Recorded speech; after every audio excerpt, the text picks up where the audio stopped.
Hello and welcome to Stampscapes Live. We are stamping on Claybord Smooth here. We have three pieces. 3.5 by 2.5 on these pieces. And 3.5 by 3.5 square here. This is the size that they used to use for coasters here. All right, I don't know, people can still do that. But these are going to be, I call it a triptych. It's not a real triptych if you're, technical about it. It's just one scene that's going to be broken up into three pieces. And the idea is to kind of display them together. I'm not going to format it into that final display on this live stream because I need to spray seal these pieces and, get everything matted up. But I'll show that in a, I don't know, little follow-up short video after this. Okay, so here's the idea. I'm going to put this kind of a sunset. This is the concept, at least. It's going to be a sunset in the background, okay, transitioning into the landscape below. I don't have very much space for this now. This is like three pieces, and it's like, I don't know, it's not even like a half-page scene right here, so I'm going to have to cram things into this one. But we'll see what we can do here. So a sunset transitioning into the dirt land down below here, and I'm going to try to come up with a composition that's, I don't know, suitable for this type of format. So the display that I usually do is I usually crack these about like so, and then I don't use a sprayman, I just use my, I don't know, whatever, where my tape gun is on the back of these, because these are nice and stiff and they're not going to buckle or bow, so that's all you really need to tack these types of things down. You can tack them down with other things too, like, glue dots or something like that, whatever you want. Okay, so I'm going to use dye-based inks on this, and there's different ways to do this. I mean, you can stamp out the scenery first. I think it's going to be just easier to get my color laid down on this. I'm going to have to try to lay it down as evenly as I can because these boards aren't completely even in height. Okay, so I'm going to be going with this kind of this split fountain transitioning, dusk type of scenario here. So I'm going to try to get it as even as possible. But even if I do get a little bit of a kind of unevenness right around these joints right here, you're not really displaying them like that. You're displaying it like this, so I don't think it should really matter too much. Hello, Bugs and Froggy Fresh. Are those craft tiles? Yes, they are craft tiles. Claybord Smooth. I don't know if they call it Claybord Smooth. I think they just call it Claybord Art Tiles. Okay. So, soft kale and clay on top of a hardboard archival museum quality panel on these. Seems strange to say museum quality on such small pieces, but these are the same pieces, the same material that they use and, artisans use for, artwork, paintings, everything like that. Like fine artists, but they just cut them down small for us, card makers, crafters. So it's really cool to be using such a high quality surface like this. All right, so we're gonna go through this split fountain here. I don't think I'll have room for all of these colors here, but it's going to be going something like this. So we're gonna be transitioning this. Maybe I'll try to get the magenta in here. So it's going to be transitioning like this in the sky to the horizon, and from horizon down here, so it's going to be this type of color scheme just kind of across this whole thing, and I'll try to transition it as, I don't know, whatever smoothly as I can. All right, so that being said, let's start off with the lightest color, okay?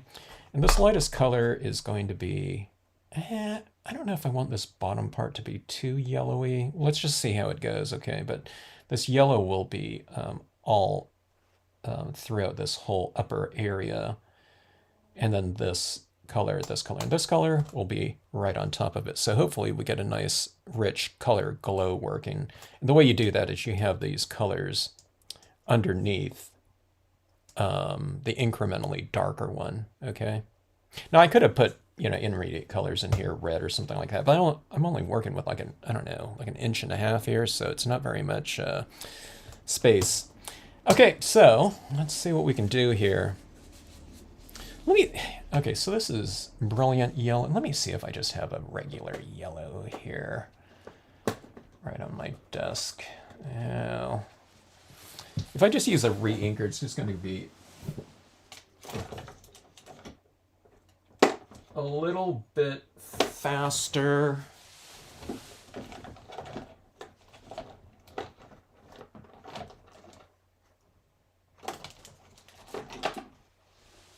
Okay, I was just about to give up. Here's a yellow right here. This is brilliant yellow, but I'll just use this one. Okay, so for your first colors, if you're doing this type of layered dye-based ink coloring, I explained it to someone in an email yesterday. She was saying that she's tried some techniques, and she said, "Hey, Kevin, you're the only one that can do that." Well, that's not the case. If that was the case, I still wouldn't be in business. And the thing about it is, all the techniques that I do are easy, but there's little things that that I employ to make it an easier process. Okay, so this dye-based ink one, okay? If you're going for these transitions like this, a lot of people just lay down color, okay? And they're coloring. And that's what I'm doing too. But what I'm also doing on this first color here is I'm also kind of saturating the paper with this. In this case, it's board instead of paper, okay? So this is what I always had people do in my classes, and then, then they have a much, much easier time blending the ensuing colors, the darker tones especially, okay? Now this is... And I'm going to transition this a little bit down here where it's going into the brown tones like this. But see this right here, when I go with the re-inker fluid like this, it's really applying a lot of tone. Now, I didn't used to do this, but I started doing it in my workshops. I thought, I'm just going to have people start off with the re-inker. Back then it was on the stylus tools, and they're just going to get a really good slathering, and it was like, it's almost like impossible. I wouldn't say it's impossible, but it's really difficult to not get a kind of a smooth transitioning color scheme or an easier color blend when you're kind of applying moist ink into a moist surface like that, because you can really spread it around.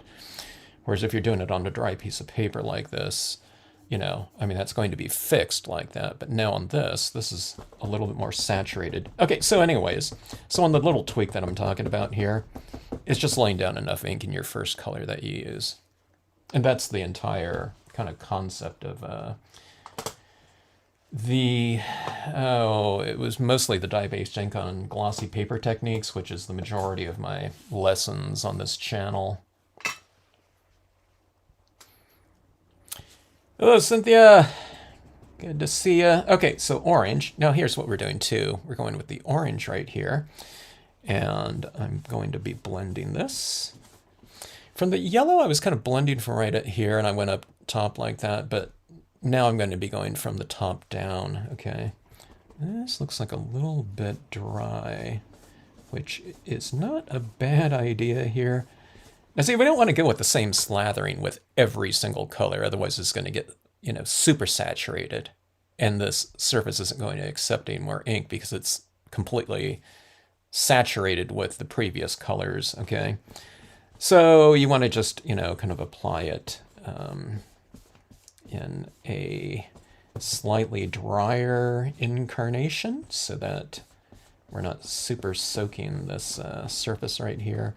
I would be flipping these tiles around, but since I'm working them all together like this, I'm just going to keep this together. Like, in other words, I would be coming from this angle down. I would flip this around, but we got 3 pieces on this one here, so it'll work slightly less ergonomic here, which I always kind of mention.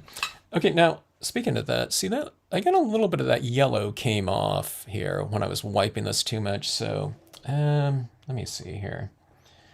I'm going to add I'm going to add some of this color to it right here. Some of this reinker in here. It's a little bit too dry.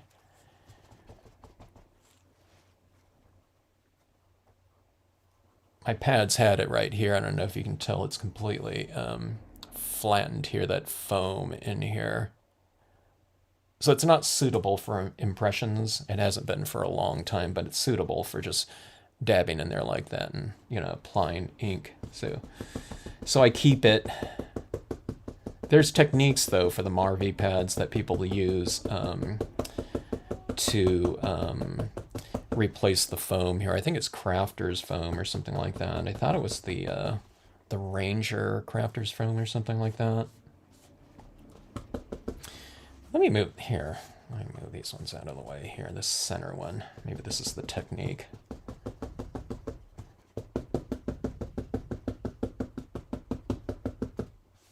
Okay, so see, I get it laid down and I kind of blend it out a little bit like that. Okay.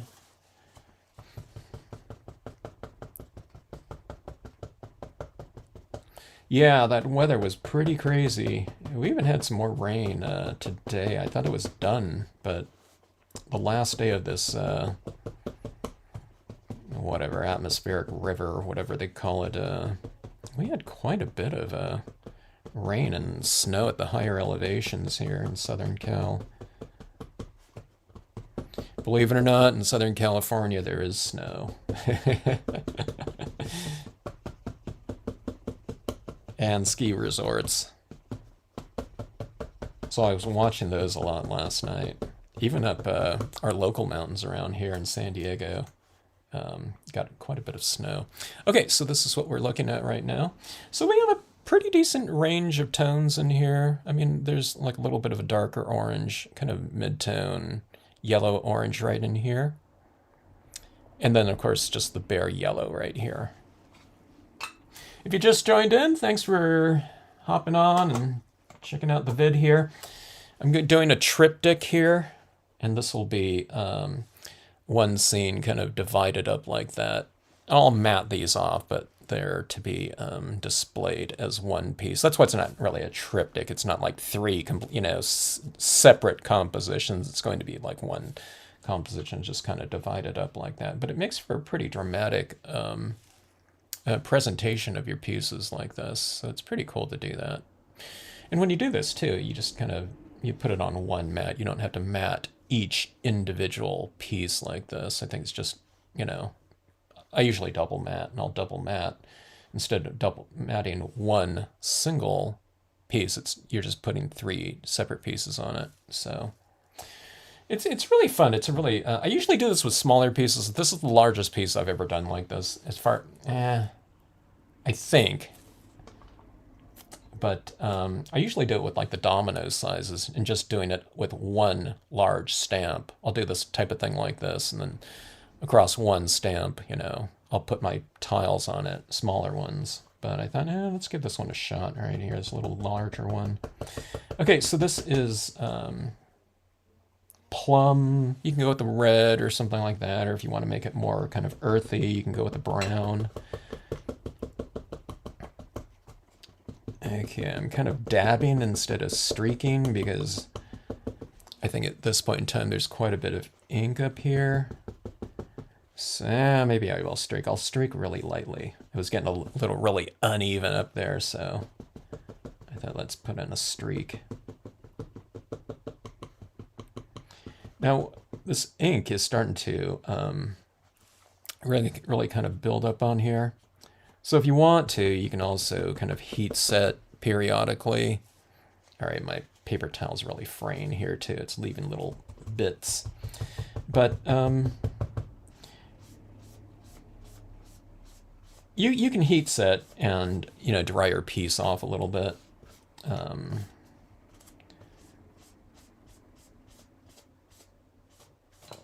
And that will, this middle board seems to be taking the ink kind of differently for some reason. Yeah, you can heat set these so that you're kind of getting rid of some of the moisture in these panels right here, these boards. and they'll accept ink, easier. Which might be a good idea to do here. I like it wet because I can really blend these colors in here really easily, and if I get a mark that I don't like, it's really easy just to blend it out, so I do keep it. I like having it a little bit moist, but I don't want it too moist where it's not kind of accepting the inks the way I want it to. I think on this one right here, this one in the middle, I think I removed too much of that yellow ink with that second color orange that I laid down. So let's do this right here. Let's just go right back to yellow. Let me just use this brilliant yellow here. Hopefully it's not too different of a hue change from that other yellow. Let me see if this is even moist. Yeah, it looks really moist. Okay, let's see here. So dye-based inks are transparent, so the only reason I usually don't work from dark to light is because I would have to, I wouldn't be able to use that same, in this case, paper towel again by going from darker to lighter, but in this case I need to go back to a lighter tone and apply more of that. Let's get some of that brilliant yellow in here too. You can really tell the difference between that brilliant yellow and that base, just plain yellow.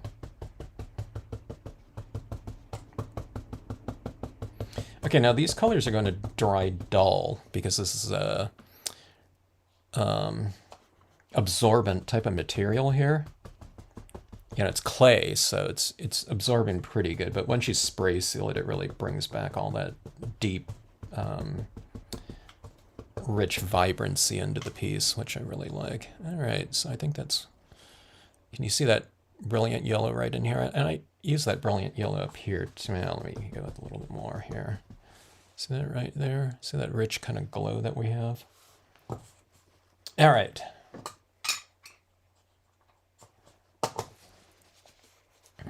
Yeah, the clay is porous. It's it's clay, but not like a fired tile clay. Okay, it's more like it's Froggy Fresh. It's scratchboard basically, except it's on boards instead of like an illustration board thickness type of thing. And scratchboard. I'm talking about white scratchboard, not black scratchboard. White scratchboard, you can apply whatever types of inks you want on it. And of course it's made to be able to be scratched back into, which you can do with this, but you don't have to scratch back into this. Scratch the scratchboard capabilities of this surface is it's just one of those things. It's it's because it has that workable clay surface that's on here that's capable of doing reverse marks, but you don't have to. A lot of painters just use it for their panel paintings instead of working on canvas. Okay, so that's what we have here. And let's go to, this is a color that I rarely use, magenta. I love it though, but I don't know, I'm just not, I don't use, that hot of a, it's really fraying here. Let me switch off to this one. I don't know, I barely used it, so you can see my pad is still in really decent shape. This is one of those pads where I almost never have to re-ink it, even if it's been sitting around for, I don't know, seemingly like 10 years or something like that sometimes. If I look at my re-inker bottle for my Marvy magenta, it's like still really full. Magenta also has like a little bit of a different, I think there's a different, I'm convinced there's a different chemistry to certain inks because the magenta, it really, really stains more than, I don't know, like a lot of other colors. Magenta and Prussian blue for some reason.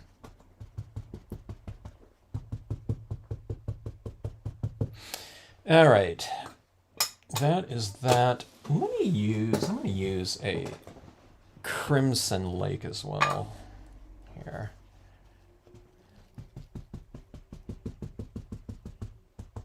I want to do a little streak in here for the sky, but I'm a little bit concerned that I might put a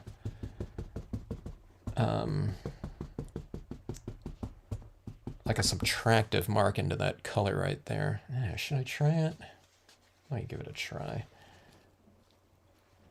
Let me practice first. Okay, here we go. Yeah, it's removing ink off of this one right here. I don't know why that center one's like a little bit different. It is Claybord, right? A lot of this stuff I've had kind of open, and you know, I haven't used it in years, so it's like, yeah, it's Stampboard. I was going to say it's not that eco board from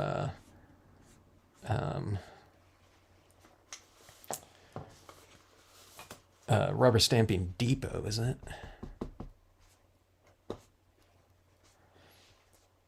Okay, there we go, something like that. All right. Are you use cactus? Yeah, I will be using cactus on here. It'll be a desert type of scene. Hello, Jeannie. And Candy, good to see ya. Bricks in the toilet tank to save water. I forgot about that technique, Candy, yeah.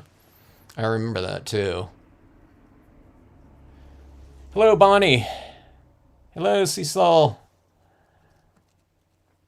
Is Marvy Black the best black ink for impressions? Okay, so that's been my go-to ink for impressions for a very long time. The reason why I like it is because Marvy inks, typically, they're thinner in viscosity, okay? But they've always been really rich in terms of kind of color saturation.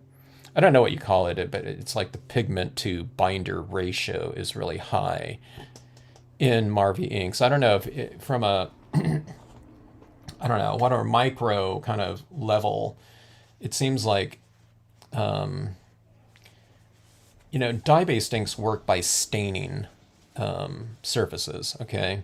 So if something's thinner in viscosity, chances are it will be able to stain surfaces easier, right? The thicker one, because thicker ones are like, you know, they start moving towards more like a gel consistency.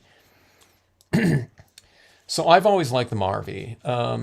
When I went to a kind of a scenic stamping retreat, there were, I don't know, probably, I don't know, 15, 20 of us or something like that. And, you know, I don't know, we just, it wasn't a workshop thing, but it was just, you know, we'd just get together and stamp.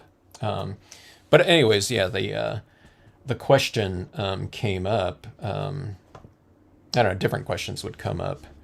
And one of them was, what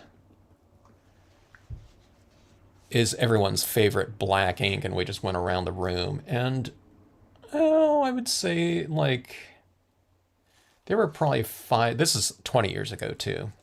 About 5 of us probably said Marvy. Memories Black came up. But the Memories Black is really black and thick, okay? But the guy who liked that lived in Arizona. So I said, hey, you know, you're able to get that to dry for you?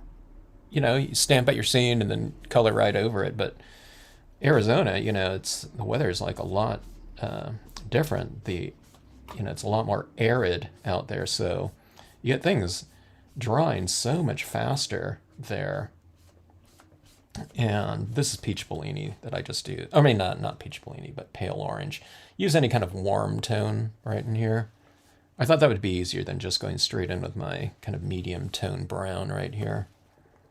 Yeah, now you don't need to really lay down. With certain types of inks like Memento, speaking of viscosity, I can go with a Memento black or, you know, any of the distress inks and just start off with the darkest color and just blend it out. Not on a piece of matte paper or something like that, but the semi-glosses, the stamp boards, the glossy especially. And just, they're so thick, you can just really kind of blend them around.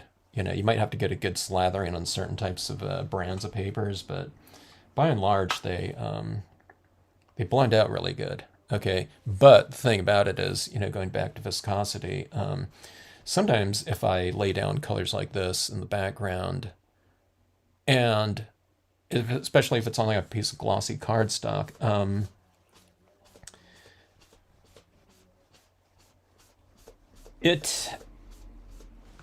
you might stamp out something over the top of a scene that you're developing, and the background is still a little bit moist,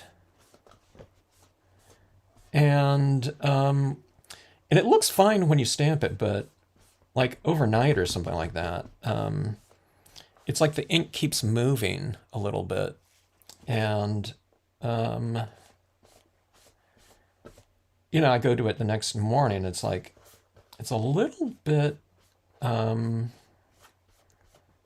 soft, the imagery, like the colors kept creeping. I don't know, has anyone ever experienced that before?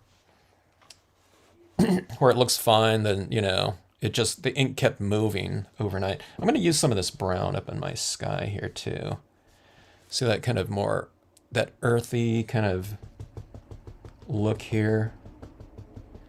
This is one of my things that I do with the kind of that sunsetty range of tones. A lot of times it's a little bit too hot for me. And vibrant. I do want the richness of it, but sometimes it's a little bit too kind of hot looking. I don't know what other word to use for it, but the brown can kind of make it a little bit more of an earthy, you know, richness than a super hot one. In terms of intensity, it just kind of mellows it out a little bit. See this right here? And this is the same thing that I do for, okay, so that's the yellows to reds types of color schemes. And I also do it in grass too, so. So a distressing color that you can use for that would be like a walnut stain or something like that. The other colors, I don't know if they would do too much to it, like a old paper or like an antique linen type of thing. All right, so that's what we're looking at right now. So this, I don't know, this center one. I don't know, maybe I don't know. I don't think I sprayed this, you know, bare piece in the center before. But anyways, I'll just have this as my illuminated piece, I guess. Okay, so we're on dark brown. I know that looks black, but it's dark brown. Okay, so anyways, yeah. Going back to that question on black ink, it's a good one. You know, oh, other colors, so other colors that people liked, other black. A lot of people, there was an equal number of people that liked, like Marvy. I think Ken, he was the only one like from a really dry, arid area, so he chose Memories. And I love Memories black too, but typically for my Memories black, it would be a color that I use for like my most foreground, you know, closest images, where I just stamp it at the end and I would just let it sit and let it dry overnight. But Stays On came up. You know, there's some people that they just don't want to deal with, you know, just varying conditions, you know, when it's colder out, the inks are drying slower, they, you know, or whatever. They just wanted to not have to even think about imagery smearing when they started applying color to it, and it was typically dye-based inks for that. And I don't know, there might have been one or two other black pads. No one, okay, so no one, this is like a scenic stamping group, so people weren't usually stamping out their imagery like with a VersaFine Claire, if it was even out at the time. I don't know if it was. Back then. Okay, so I'm going to kind of frame off the edges a little bit with this type of vignetting right here. So I'm going really dark in the four corners. Remember, not I'm not going to vignette this one because it's going to be on display. It's supposed to be like the same piece, so it's vignetting on the left and right pieces, not the center. I mean, you could. I mean, if we're doing like 3 completely separate little compositions on this, then I would vignette them all. But these are just too small to do something like that. For me, I don't know. You can do it like little inchies or something like that, and that would be cool too, but we're not going to go that small here. Okay, I will get a little bit of a base color with this. I might see if I can apply some colored pencil on this too, maybe.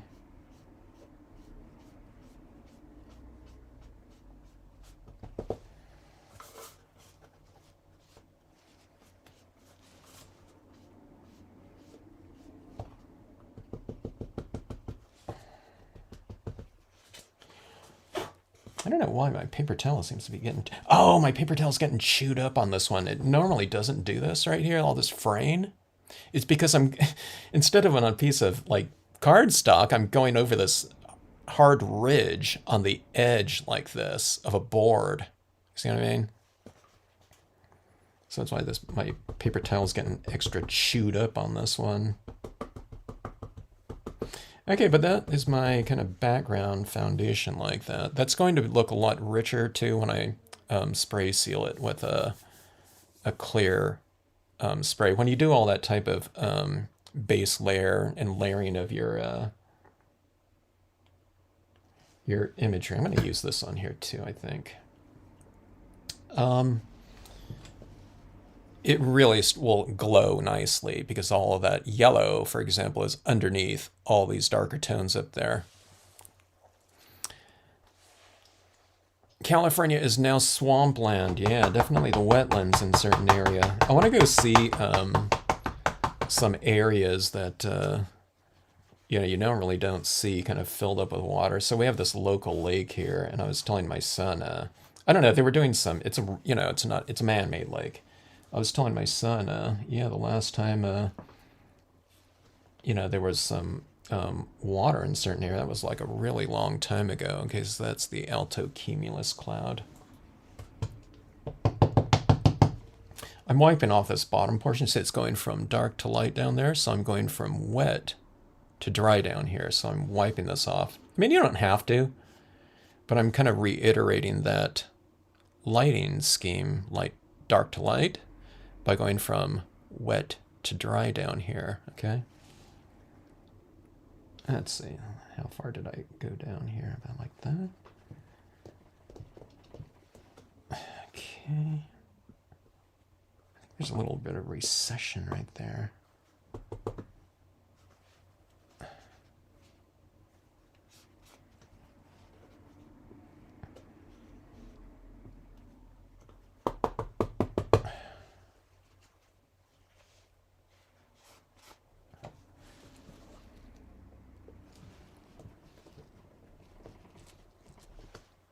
Okay, there we go.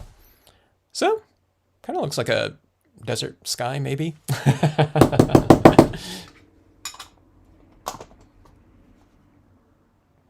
All right, I'd like to put a little bit of an extra little streak up there, but that's wet right now, so I don't want to do that. Oh, okay, so I'm going to stamp out my imagery. Speaking of black ink, in black. And when you do that, I would recommend going to black on the perimeter just to kind of tie things in together a little bit more. Did I say hello to everyone here? I think I did. Hello, anyone that, I don't know, doesn't comment. Great to have you. If anyone is watching on Facebook, I cannot see your comments just on the YouTube comment stream. But yeah, I don't know. We should ask here. What I don't know. What's everyone's favorite black ink for all of you? These days, there's so many different surfaces too to work on. So as far as absorbent types of surfaces, for me, it's It's Marvy. I also was brought up using Marvy, okay? Yeah, working at a stamp in the hand.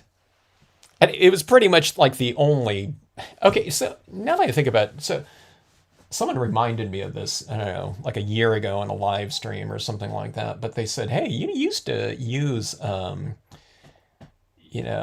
bottle green and violet for your impressions. And they're right. The Marvy Black back then, when it was before pads, they only had these pens, but I didn't like the Marvy Black at that time. So I would combine a bottle green and violet, and that would give me a darker looking black or darker color than Marvy Black at the time, okay? I I have a feeling that they changed their chemistry though when they came out with the Marvy matchables. It was just it was a much darker black. Like Marvy Black to me is like a 95% gray. Okay. A lot of blacks out there. Memories is also right up there. Maybe it might even be darker. Versavine Claire too is really good too. It's right up there between the 95% and I don't know, probably 98% gray. But some blacks out there, you stamp them out and they look like 85% gray to me. I mean, and that's the one thing that I've looked at over the years, not really recently, but where I've thought some people have shown me some of their pieces and fantastic technique and everything. You know, got everything down in terms of technique, stamp usage, color application, etc. Okay, but their impressions look a little bit anemic, more like like I said, that 85% gray. But if they had kind of a stronger impression of their imagery in there, it would bump up their I don't know whatever final product. I don't know. It would improve like 10-15% or something, like just having the image a little bit crisper, and that has everything to do with that. The impressions.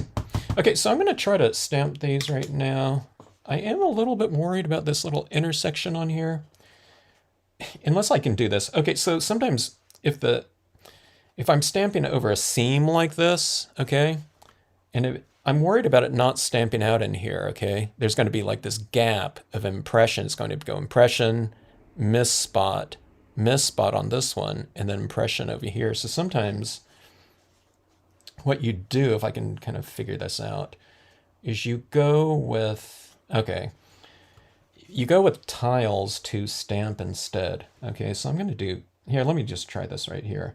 Because this, there's not going to be a variation in height if I go this way, because this stamp is completely even. All right, so let me see how this is going to go. I haven't done this for a while, so I kind of forget about certain things.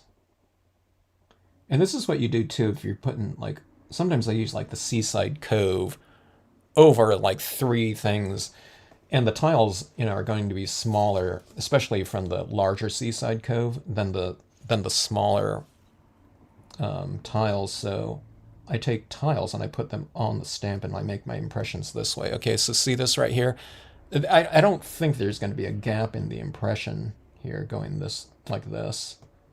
And it's easy to do this. It'd be hard to do that on a piece of paper because the paper's flimsy, but these are like solid boards here.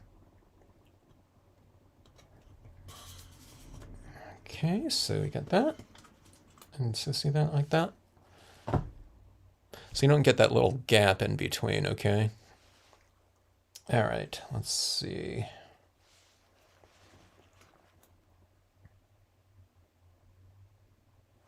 All right, let me just go for a little bit here. Now I'm just going to use this one across this piece right here, so you can go stamp to tile if you want to. Oops, that's the wrong side.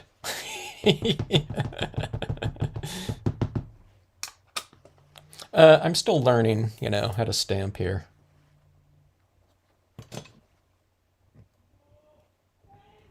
Not like stamping 101. It's the reverse.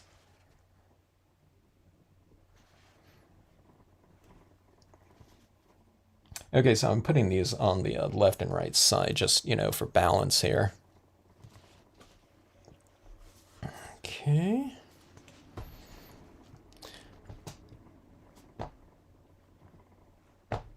Hello, Patty. Versifying Claire. Okay, unless you need stays on. Yeah, Versifying Claire is awesome. The Versifying Claire,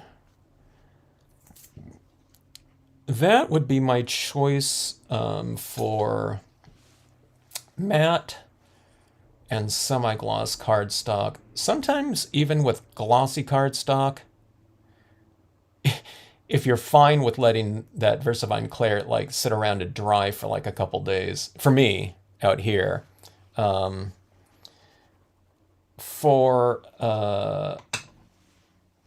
those are the two. Well, the Versifying Claire is the one that I wouldn't use on photo paper.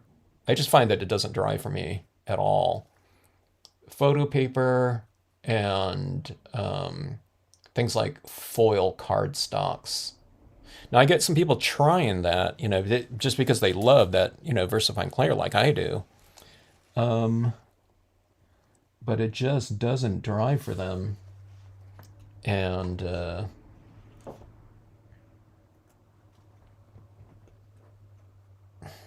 right, my brain is too small here. I got to think about this one here. But yeah, I get people trying sometimes, those oil-based media, types of media that are made for, some sort of absorbent type of surface. So you can't use that with certain types of surfaces. Okay, let me figure out where this one's. Okay, this is like a. Let me see. How did this go here? Okay, so this is going to go like right here, like that. Okay, let me see. So I need to bring this.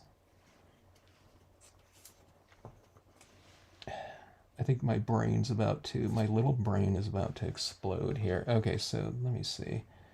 Okay, that's right at the top of that little white mark right there. And it's about from right there over. Just because it's confusing for me doesn't mean that it's going to be confusing for you. Okay, I'm going to go a little bit lower on this one. So let's go right here. I just hope I didn't do it like on the completely opposite side, Thinking about this reverse thing. Okay. Does anyone use Memories ink, by the way? A lot of people had Memories. Some of the comments that I've had when I used Memories, I don't know, at some point in time, I think I did a video where I opened up some kind of like real old Memories pad. Some people would say, I had a Memories pad, but I haven't used it for years or something like that. But super, super deep, rich tone. So okay, so another black ink that I really like a lot is the hybrid black ink. Okay, so I'm doing a lot of stuff on the the pre-printed papers, which has become a really fun surface for me to stamp on over these last, I don't know, whatever, 6 months or 8 months or something like that. But this hybrid black right here is really fantastic for that. Yeah, you don't see hybrid inks out there too often. I know I don't know, how long have they been out? A lot of people have been stamping for a long time. Did they come out like 20 years ago or something like that? And I don't even remember what the first brands were. But Alt New and the other is Gina K. Okay, Patty, what is there any difference in the types of inks those are? Or Gina K, that's a dye-based ink, right? And the Alt New, I don't know what that is. That a dye-based ink? And are they different at all? Or are they just, both like high quality, for say, for example, dye-based inks? I'm just kind of curious if there's like a different characteristic between the two of them.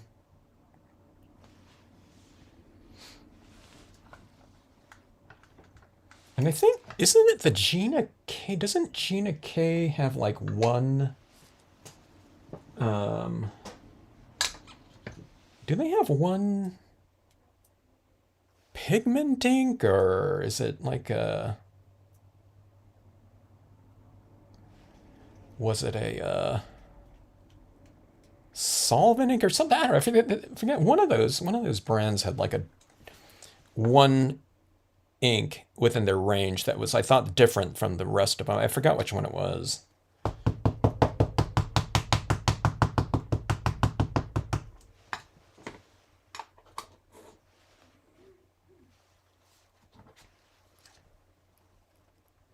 And here's a question for any of you. Did you guys have a favorite, say, black ink for a while, but then when you tried something else, that took its place?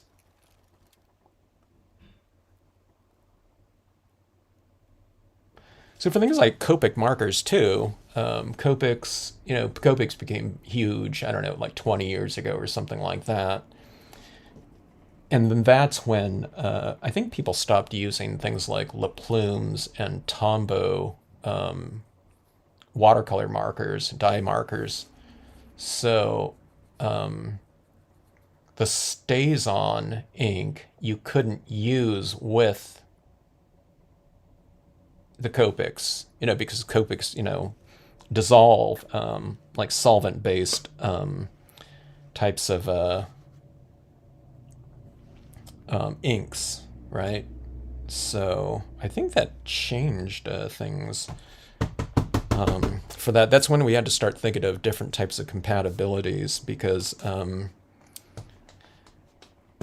until then it was mostly like water-based media being used to color things. By the way, that was the organ pipe cactus right there. I'm going to try to mix this up a little bit. Go for some height here. Okay, so this is a triptych right here. So I'm generally, it's just like doing like one scene. Okay, I'm going to build up my perimeter like this with some kind of framing imagery. So a little bit taller. And then it gets usually a little bit smaller or something like that. I mean, sometimes there's like another thing like a pine trees or something like that somewhere, but it's generally, for me, a little bit taller on the edges because I see these as like framing types of devices. So we frame things off with a little bit of a darker vignette around the side like that. But then if I'm using imagery in here, if I can, I'll kind of reiterate that same type of structuring with imagery too. I have this really dark rock right there. I'm kind of wondering if I should go across that rock, if I should leave this in here and put this saguaro behind this rock instead. That might be just a little bit disruptive right there. Let me see something. Here, let me see if I can, I can also fit this smaller one, which is right there. Or like this, I'll go with here. This one's really kind of spindly. Let's do this one right here. This block doesn't even fit this, but it doesn't need to because I'm not going to use the base of it. This saguaro's taller, than this board over here anyway. So I'm just going to do this right here. Stampin' Up! Black for a long time. Yeah, so I don't... Does anyone know who made the stamp? I don't think Stampin' Up! Made their own inks. Maybe, I assume they did after they bought out ClearSnap.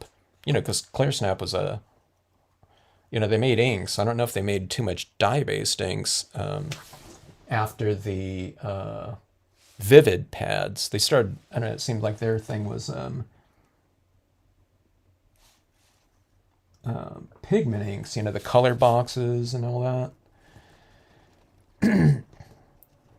But I wonder if Stuart Superior made the Stampin' Up! Ones. Okay, Cynthia sometimes uses Memories. I don't do much stamping anymore, though. Oh, Memories is a favorite.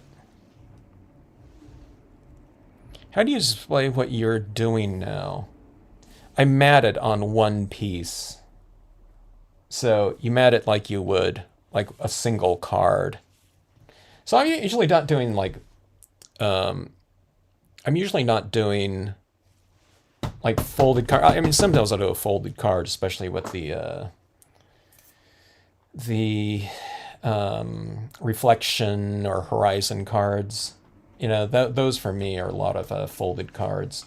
So I usually do more like just more postcardy types of applications of my cards, even when it's not a board like that. So, but you're going to display it like that with a little bit of space in between.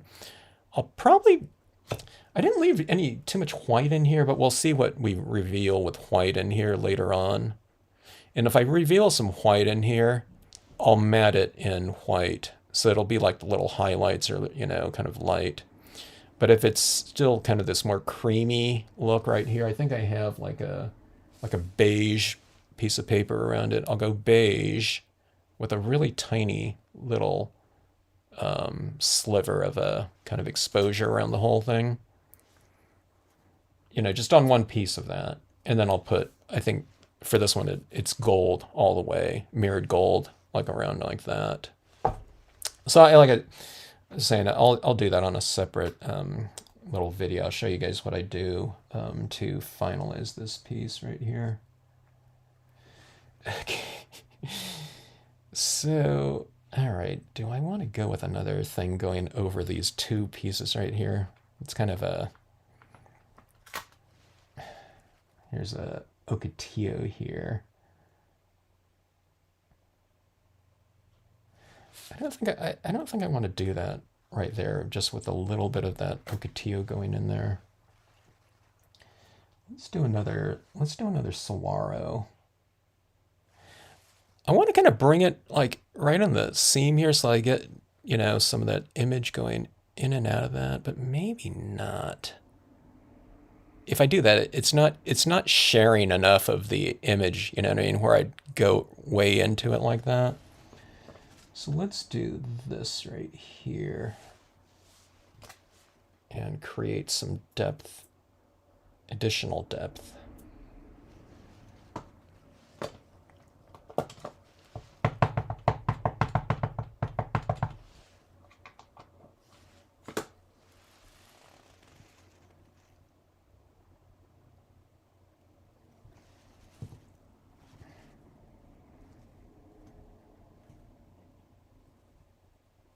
Kind of, I thought, let's hold this down a little bit longer. I do think that this area up here is probably pretty dry by this point in time. It's still a little damp in the, I don't know, you wouldn't call it the pulp, but the, you know, soaking down into some of that clay right there. So, speaking of black inks and stuff, you know, just stamp and hold for a little bit longer maybe to get that ink to transfer. But that goes for any kind of paper. You know, not just, you know, the stamp Claybord here. Oh, I keep wanting to call it stamp board, but Claybord tiles, they call it.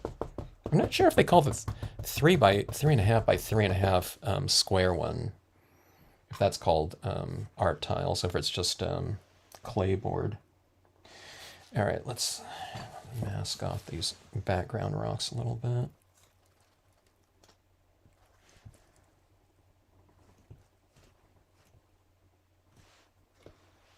Okay, like that.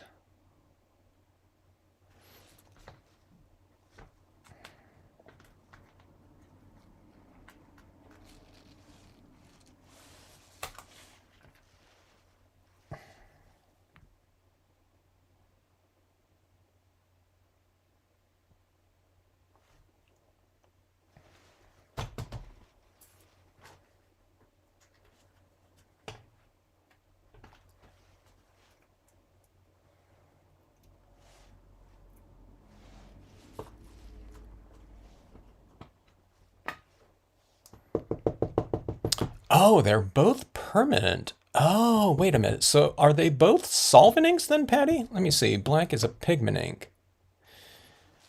A permanent black pigment ink, you're saying? So if they're permanent inks, can you use them both on just about any type of surface then? Amalgam ink and can be used with alcohol markers. I've heard that term. I don't know what it is. Can't be used with watercolor. Okay, so the alt new, that alt new can't be used with watercolor. So that sounds like it's a water-based ink then. Or is it just because it's surface oriented and will smear around?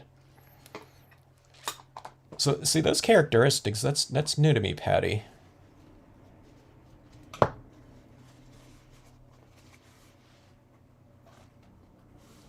How are they in terms of darkness, or did you say it already?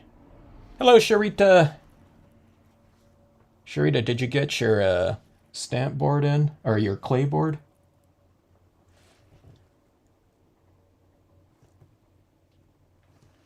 Okay.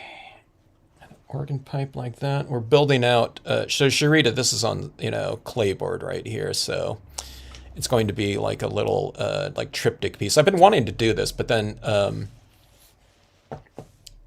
who posted that? Candy, were you the one that who posted that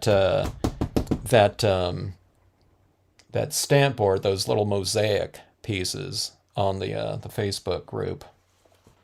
But I thought, okay, let's. I got to do that. I got to do a kind of a multi-panel piece. These are really fun to do in the tiles like this. I guess it's because it's got some heft to it too. You know what I mean? If you're doing this on a piece of like flappy paper, it'd be cool too. Okay, so if I was doing this type of thing where I'm going to display it in 3 pieces like this, and if I was doing it on a piece of paper, I would just do it on. I'd do a whole scene on a piece of paper, and I would just cut it after, right? No reason to do it in 3, separate panels like this. Oh, so people used to ask me, can you cut these boards? And you really can't, unless you got like power equipment, saws or something like that. And it would have to be the right type to get, cut a really smooth line without, chipping the the edges like that, and unless you were going to incorporate that type of, rough edge look into whatever your composition, but I don't know. It would be, in this case, if we're doing it like this, it would just be like chipped out in here probably, and not around on the, the other sides of this thing. So I don't know, I wouldn't do it. And you can't cut it with like a mat knife or something like that. It's like I said, these boards are like a masonite, like clipboard style, density material here. All right, a little bit more texture.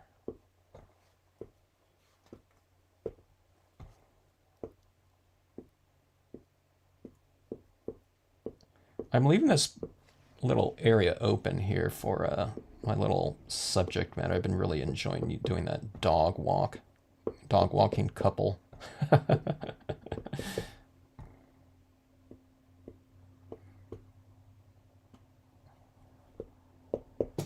Okay, so see that right there? I'm surprised that this area up here is looking as kind of vibrant as it is right now. I would have thought it would kind of dry out and look a little bit duller until I spray sealed it. Or maybe this area in here is still a little bit damp just from the sheer amount of ink that I've used on here. All right, let's see. Let's go with this little guy right here.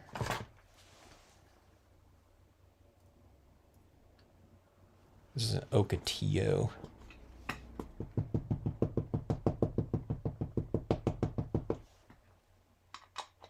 Just like Ocotillo Wells, which I think is the name of a city, but I think it's also the name of that. There's like a tennis tournament that goes on there. I think it's on the pro circuit.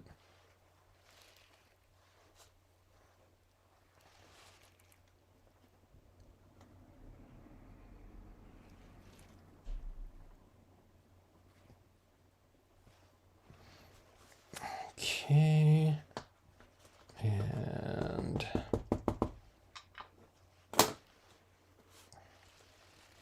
there's going to be a lot of wildflowers, I'm sure, in all the local deserts around here.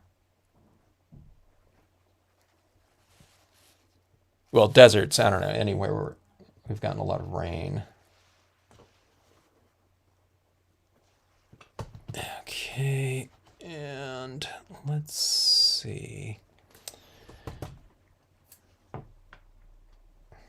I use this one yet? I didn't use this one yet.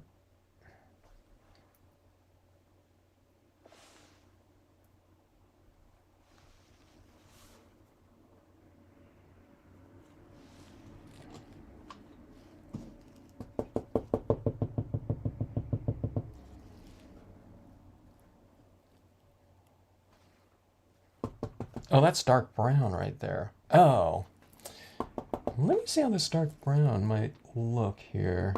Okay, so this is going in the dark brown, so I use dark brown up here, right? So this is, dark brown is going to be lighter than black, so let me also kind of wipe off the bottom a little bit.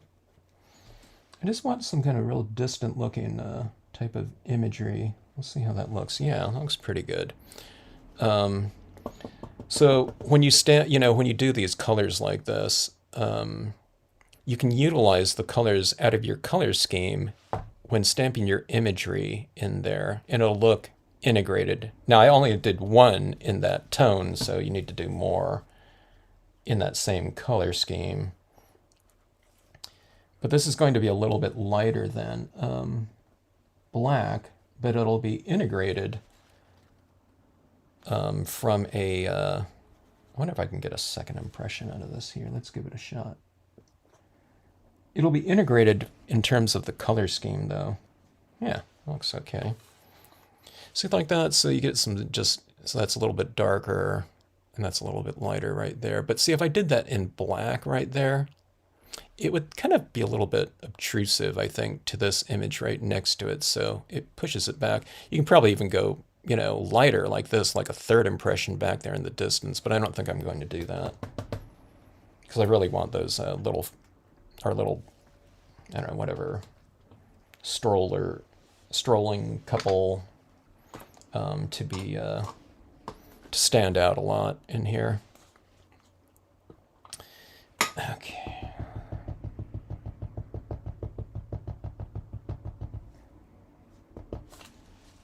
Oops. People are totally crooked on here. All right, I totally inked up my fingers, but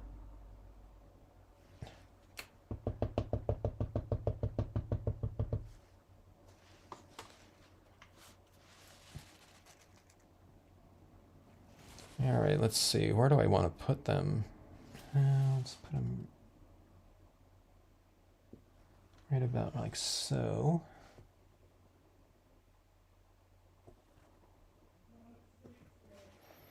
Okay. And what I'm going to do on these pieces right here, just like my last piece, was I bordered my last piece. Okay, so this is going to be the formatting that I'm going to do for this piece right here, okay? It's going to be a little bit of white around like that. But see on the edges right here, this is the how this board looks right here, okay? But then I just tapped it into my gold ink like this, in my gold pad, giving it, each one of these is going to be like, have a perimeter of gold on it, before I put it down on this type of format. I'll show you what this will kind of, you get kind of the gist of it at least here. How this is going to look here on top of this panel like this. Or on top of the, not panel, but on top of the matting here, or mounting, whatever you want to call it, like that. Okay, so you can do it like the little things like that. It's kind of cool too. I don't know if I've done it before, but a lot of people used to do it. But you stamp out like a larger scene, okay, in just black and white or something like that. And then you take some areas of your scene. They used to call it, oh, can anyone help me out with this? It's where you do another piece and then you do it in color though. And then you place it like right on top of there. Sometimes it's raised, coming out from it. So let's say this whole thing right here is all in black and white or grayscale or something like that. And then you put this in there so it kind of integrates. A lot of times it would be like three little things. Didn't they call it spotlighting? I think they call it spotlighting, where you take like a smaller piece. Now, it usually wouldn't be pieces this large. It would be like on the domino or little inchy squares or something like that. But you pop things out here and there on there. And usually people would be doing it on a piece of cardstock, and you have it out with pop out dot or whatever, so it's raised. But these things are also already raised, you know what I mean? It's a three-dimensional piece, so it was really easy to do that type of spotlighting, to utilize your boards for that. And that was a really cool look, everyone always wanted to know how people did that, because they were assuming that they did, that they were working on a piece of cardstock and they mounted it to some sort of wooden piece and then raised it like that. People would probably still be thinking that these days because, not too many people have used, this type of surface before. Okay, so let's add in some kind of more detailed types of coloring schemes in here. Sharita got the Claybord. They weren't Stampboard. It was a big Z die. Huh.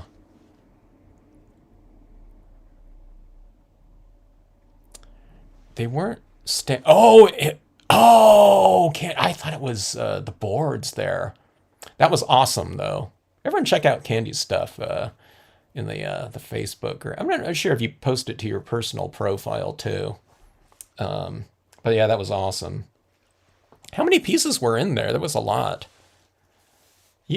That wasn't it like, I don't know, like 6 separate pieces on there. I did look at the packaging and it doesn't say anything more since I'm prepared.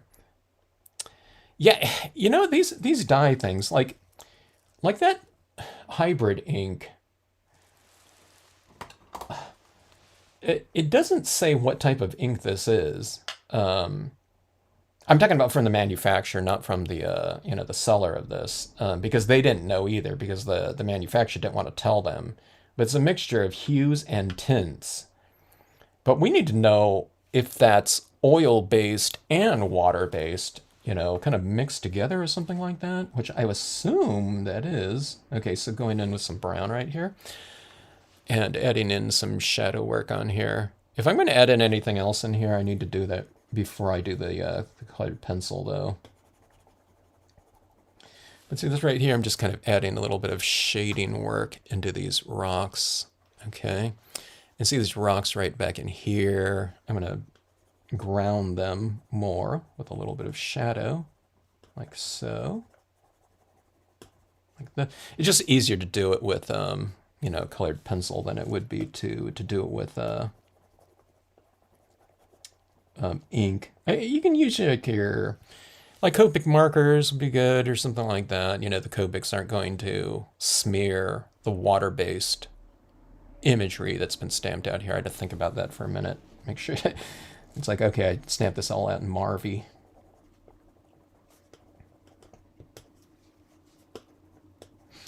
Okay, let's add a little bit of shadow to their little characters like this. I'm going to make it too long of a shadow. Little cacti in the distance. I'm not doing these long, dramatic shadows in this one.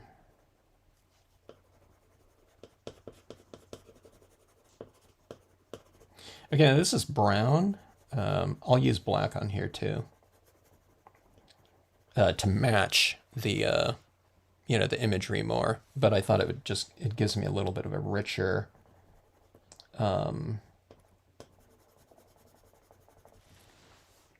shadow area to layer these colors down like this. It's because the black, you know, the colored pencils are they're a little bit translucent. They're not completely opaque. So if you do a little bit of a richer kind of blend or build with those tones, I think it's you know, it's a little bit I don't know, kind of deeper of a look. Okay, so here comes the black. So this little area right here is my shadow in brown. So with the black, I will make it a little bit less so. So let's say the brown went to something like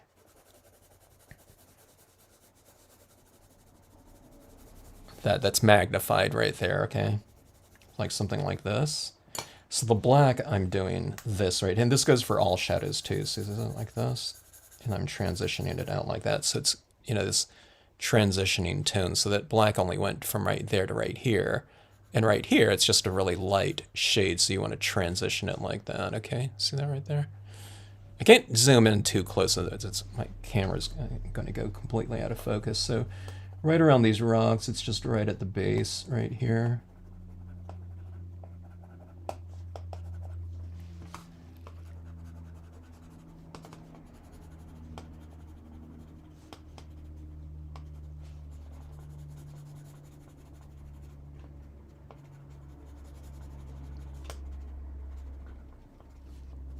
Do a little bit of a stronger vignette here. You know, you can add more colored pencils up here if you want to, or if you want to do that streaky type of thing, you know, in the sky. Let me do it with brown instead. You can come over here like this. I don't know if you can see that. I can barely see it here.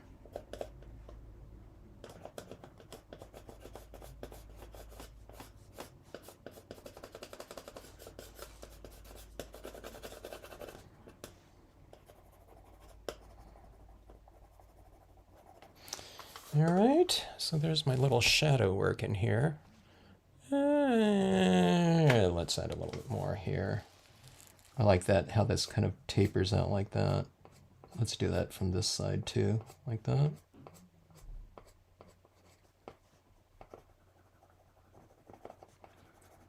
So I'm going like within my colored pencil, I do feel a slight resistance to the application of this.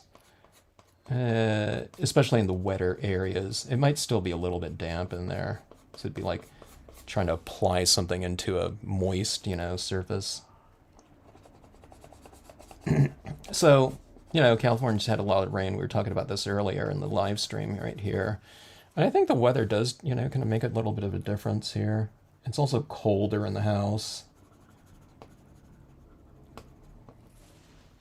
So I do think this board is kind of staying a little bit more moist. That image right in the background is kind of starting to, you know, smear out a little bit, I'm noticing.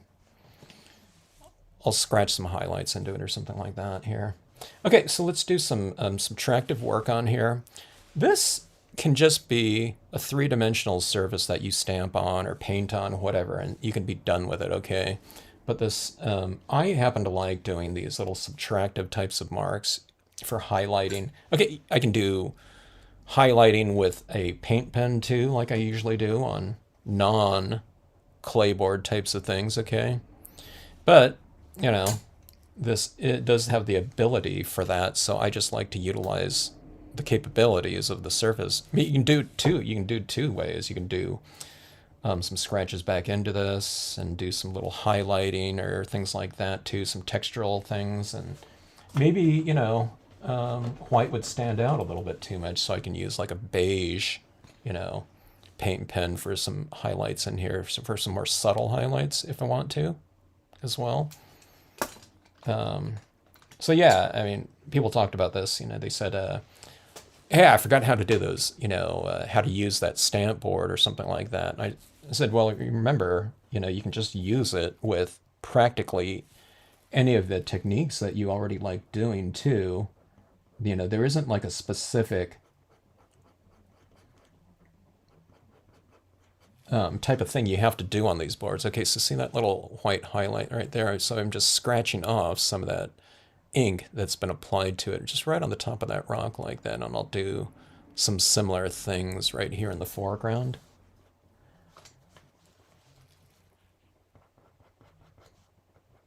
Some of it I'll just kind of remove a little bit of the ink, so I'm not really revealing white, I'm just revealing kind of a lighter color that's under the darker colors that are applied over the top of it. So see this rock right here? If I just make that like completely white, it would stand out, you know, like too much. Okay, so see the lighting is kind of over here. It's more central. So see if I just put like white on top of that, it would look kind of weird, but maybe I want it a little bit rounder looking. So I'll just put a few little, barely, it's like I'm rubbing ink off of the surface very gently like that. So see like right in here, it's kind of like a lighter, I don't know, whatever, like it's browns that I used in there, but it almost looks like a pinkish brown or something like that. So it's just like highlighted, but not quite as extreme as over here. So see these rocks right in here? I think they look fine dark like that, but let's just kind of make them pop out a little bit more. And the kind of the movement is kind of this dragging like this of this kind of more spoon shaped one like that. It's like a spoon that's been filed down on the edge like that, okay? So see this like that little rock in there just stands out a little bit more. So see that's a little bit lighter, and these ones are the lightest right here, okay? So that's what's fun about it. And if you take off too much, it's like, oh man, you know, that's like way too light. Just color it back over and just remove it again. So you can just keep doing that, you know. And I mean, you got to do it, like remove like too much 5 times, you know what I mean? Where it's like you eventually scratch down to the, you know, the board underneath this clay here. But you can keep doing it like over and over again. So this little rock, it's just kind of revealing a little bit more. These rocks up here are in a very light area, so you almost have to really take it to white, you know, in order to kind of reveal that highlight on top.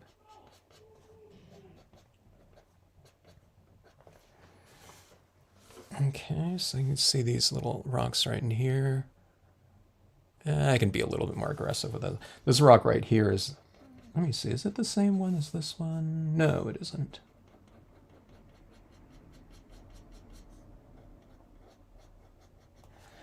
All right, so you get that, see that kind of illumination right in there. Here's another rock right here. I almost didn't even see it. Let's do some of that right in here. Let's just go for the top first. And then, you know, you can always remove more. Okay. So let's see if that rock right here looks a little bit rounder. I can go a little bit more.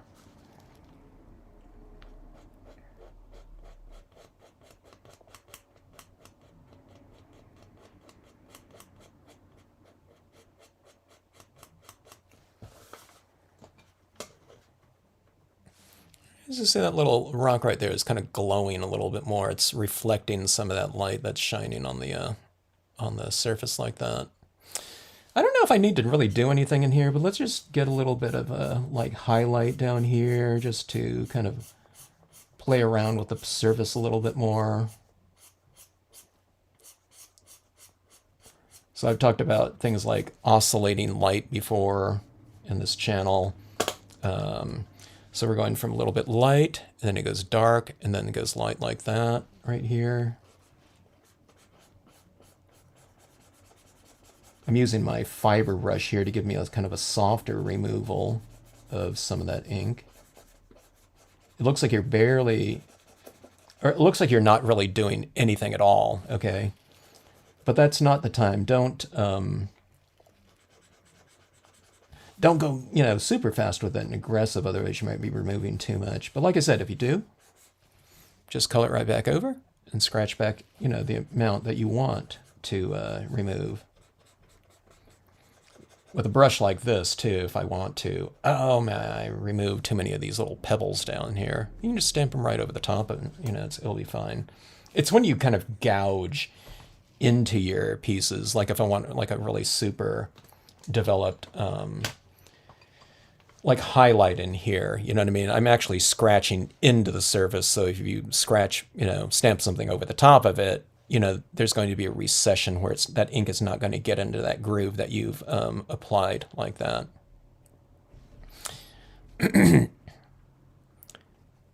Oh, thank you, Karina. Yeah, spotlight. Yeah.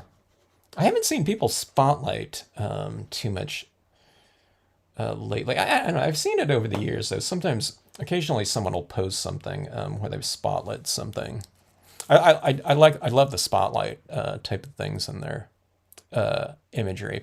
Okay, so what I'm going to do is I'm going to put a little bit of a highlight on my cacti, especially on the left and right sides. Okay, the cacti on the right panel are going to be left side illuminated, okay? And the opposite on the other side. Okay, so I'm going to flip this like this because I just have an easier time scratching like this. You know what I mean? Doing this is not like controlled for me. This is my natural movement like this. So I'm flipping this like this. I'm just going to put a little bit of a highlight on the side like this. So as I'm carving into this, I notice that I'm not scoring too strong. I could, and I could reveal white of the board, but okay, you're not going to be able to see this probably. I don't know, maybe you can. But I put a little bit of a scratch line. Now that I'm using this kind of more spear pointed one, that gives me this really thin, consistent line. Okay, now let me do it on these ones right here. These ones are in a, like this other saguaro, this large saguaro is in a darker area. So I might not put like a too strong of a highlight down here because it's all in shadow, but let's make it a little bit more dimensional like that by scoring a little bit.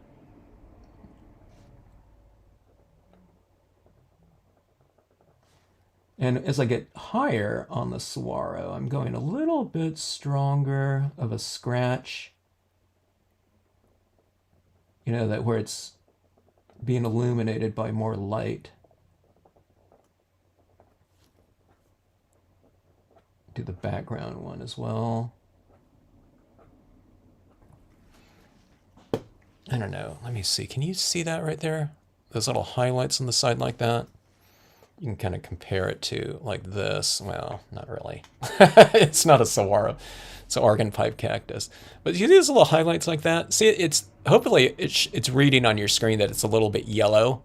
It's because I scratched through the darker tones down to that yellow coat. Now the yellow coat is really staining, so it's not like you have to be within one thousandths of a millimeter or something like that to get that yellow. You know, it's not like that. Okay, now this is too, you can do some things like this on your rock tops. You make it a little bit of a, you know, like crisp little highlight on top of these as well. Here's this rock right here. I didn't want to put too strong of a highlight in it, you know, because it was largely black. But see these little score lines like that. Yeah, let me go a little bit more on this one right here. I'll just go like on the tops of the cacti with a little bit of a stronger highlight.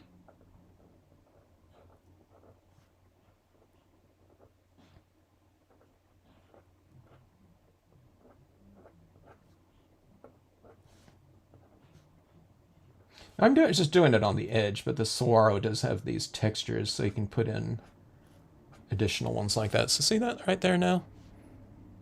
So you see it kind of stands out against that background a little bit more. So these highlights like that are a little bit more strategic on a board like this than, say, me adding lines or something like this, even though this is a really thin 0.7 millimeter paint pen, I can't get as thin like I just did right now with a, like a little tiny point, like, can you see that right there? It's a, it's like a needle point like that on this one. So, and it makes for some fun little things. Hello, Debbie. Can the lizard be Godzilla? Godzilla -1. I missed Godzilla -1 minus color, that re-release.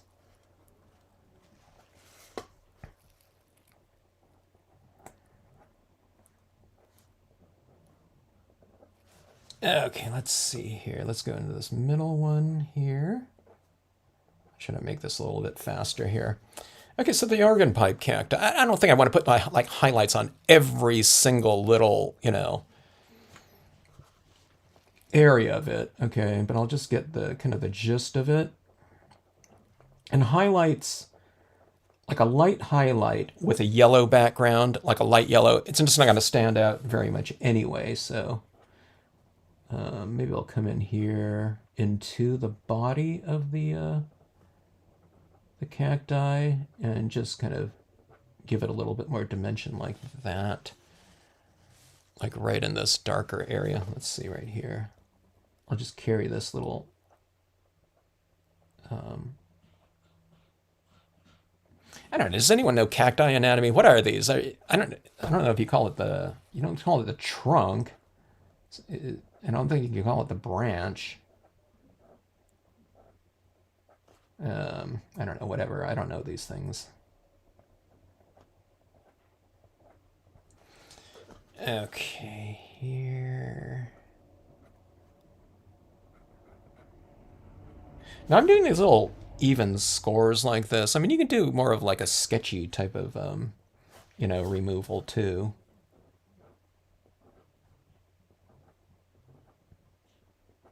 I'm kind of cleaning up this background brown one that was kind of bleeding out, so I'm just kind of carving out that bleed there, so, Okay, now this one right here, my highlights don't stand out too much because there's not enough like contrast between that highlight and the background, but this organ pipe one right here and these ones where it's stretching up into this kind of darker area up there, I think that'll stand out pretty good.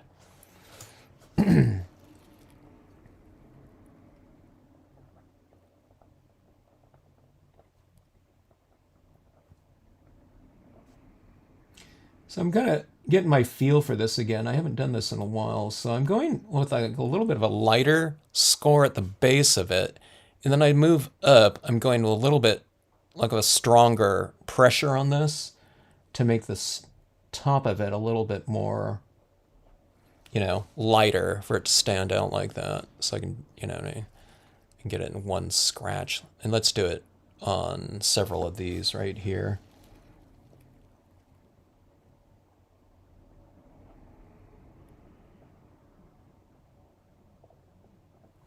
And you don't have to do one continuous line either. I kind of break it up a little bit.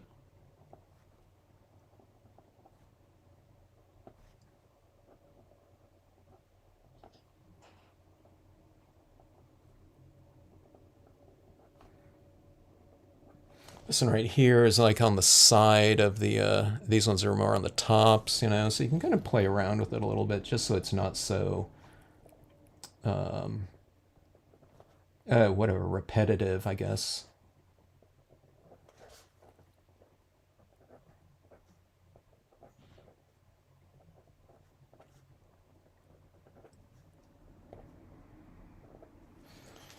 Okay, let's see if that stands out. Yeah, let's go a little bit more. I scratched down to the yellow, but over here we need a little bit of a stronger, I guess, whatever, highlight.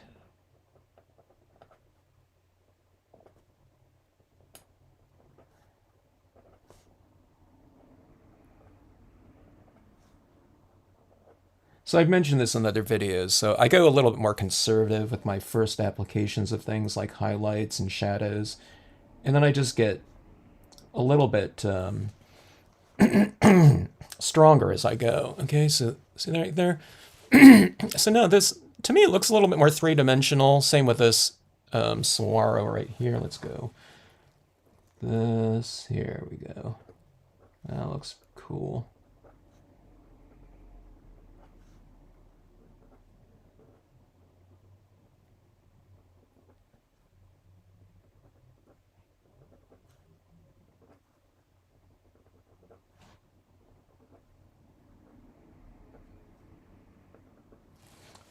Okay, I said I wasn't going to add too much like down here, but I thought, that looks good. I want to add more of it.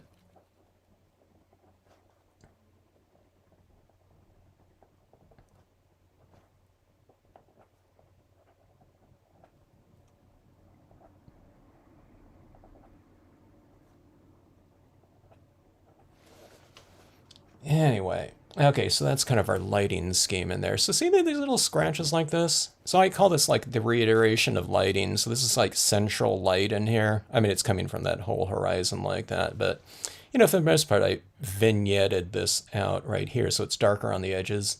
So with that, you know, that kind of implies that light is coming from within the card. So what you do is you put the highlights on the sides of your imagery facing the light. So highlights on the opposite side, on this side of the scene. So everything kind of points in here and kind of directs the viewer's eye towards the light. You know what I mean? Don't go into the light.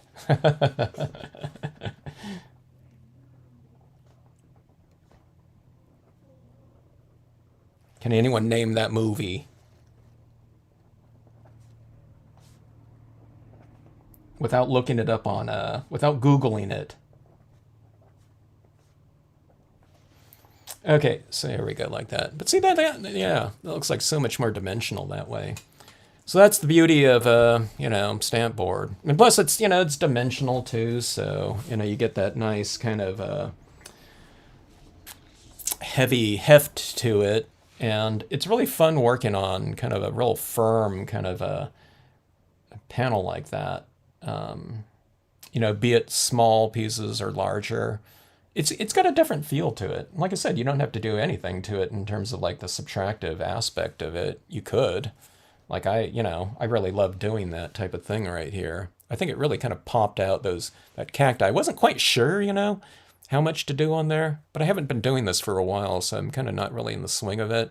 You can do all kinds of other things too. If you know, some that sketches or something like that, you can do cross hatching, highlighting in there.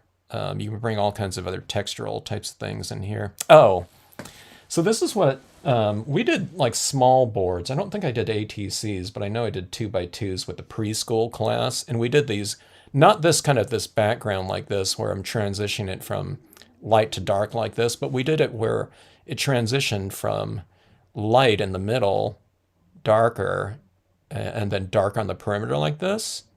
And then the kids stamped took their tile, remember it was 2x2, not the 3.5 by 3.5, and then they stamped it into their stamp, and it was the Lakeside Cove, okay? So they get the Lakeside Cove on their piece with this nice kind of glowing, like winter light or whatever. And then they took their scratch tools like this, and then they added little stars into their scene. So you just take that spoon-shaped one, okay? And then you just go like this into the board, and you do a little twirl like this, okay? And then that reveals those little, see those little stars like that, those little lights like so? So I'm just gonna do a few of these like first stars of the night here coming out.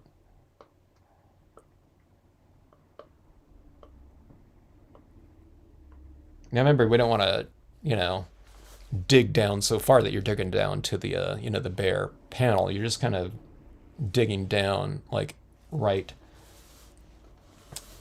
below the inked surface. You see all these little tiny things like that? So I mean, you can do a larger one if you want to. Like I'll go like this, and you know, kind of make a little bit of a larger dot. You don't want to go too much, you know, because like I said, you don't want to score down to the you know, the bottom of the panel or something like that. Oh, you can do one of those North Star types of things too. I don't know if I want to do it on this kind of dusk type of scene right here, but you know, I would do it like in a blue tone scene. Oh yeah, I was going to stamp out dusk on this in gold ink. I should have done that before I did those holes in there like that, though. Because this isn't going to print now in that recessed little dip there, unless I just happen to kind of miss it. I'm not even sure how my pad's looking right here. Let me check out my gold pad. I re-inked this for this piece that I did earlier in the week, or I don't know, whenever it was. Hello, Chris. Claybord's similar to coated one-side. No, not at all, Debbie. Claybord is similar to Scratchboard, okay? That clay surface that people scratch into. A lot of people think of a Scratchboard as black coated Scratchboard, but that's just one way to do that type of thing, you know, where you're doing reverse marks, and they have like projects for kids too that have the you know, some colors underneath black ink or paint or whatever, and then you scratch back into it and it reveals different colors. Okay, that's like one aspect of that, but no, it's not clay coated. Clay, the clay on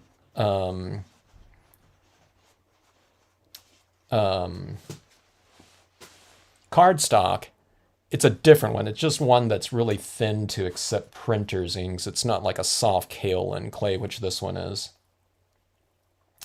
All right, so let's hope that this ink right here is still moist enough. I love this Brilliance Galaxy Gold. You can do this with any kind of pigment ink, though, if you have a, you know, color box or whatever brand you have. Okay, so I'm going to take this and I'm going to spray seal these too, but I'll do that later.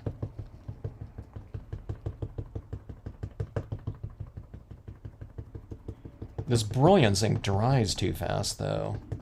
So every time I re-ink it, it kind of builds up on here and you have to re-ink it, but it's not really kind of absorbing into the pad. Okay, so say there's that edge right there. So let me see if I go like this and it gets on there a little bit better. Yeah, that worked a little bit better.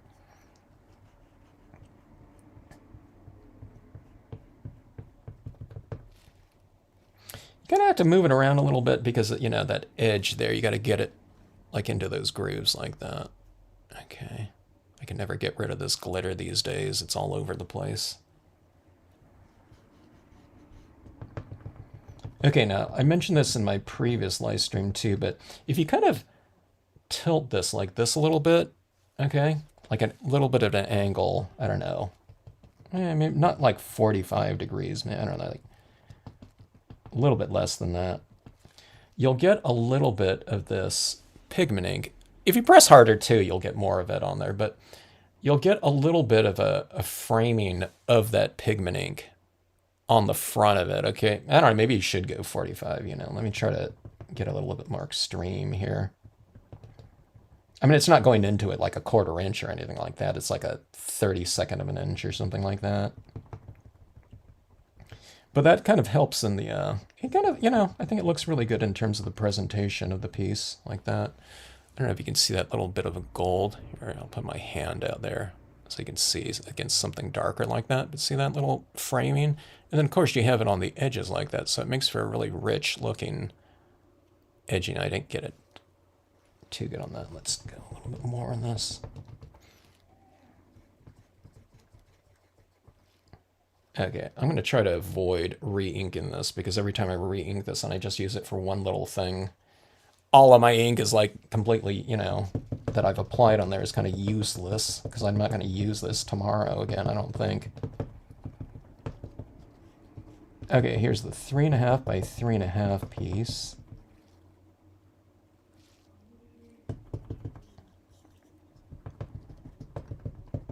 Now you don't have to do this, but I do think that it likes to look, I don't know, whatever, like 10% better. Maybe more, I don't know, 15.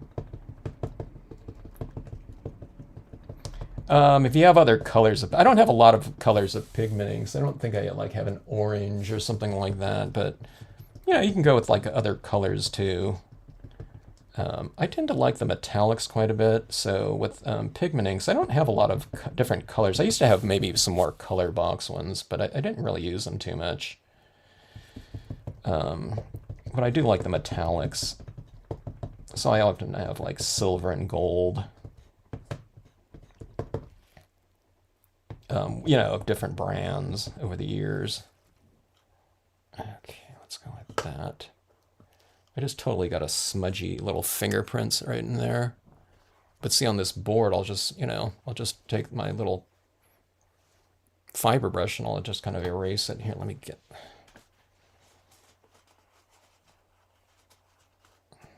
Set that off there. Oh, I know what's happening here.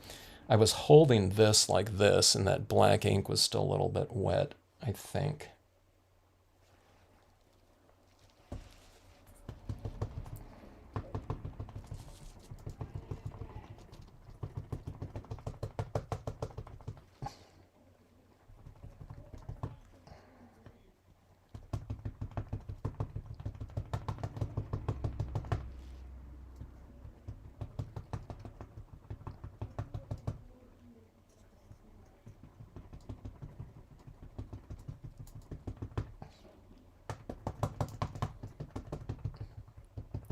Someone's logging on right now and thinking, what the heck is he doing with that, piece of cardstock or whatever?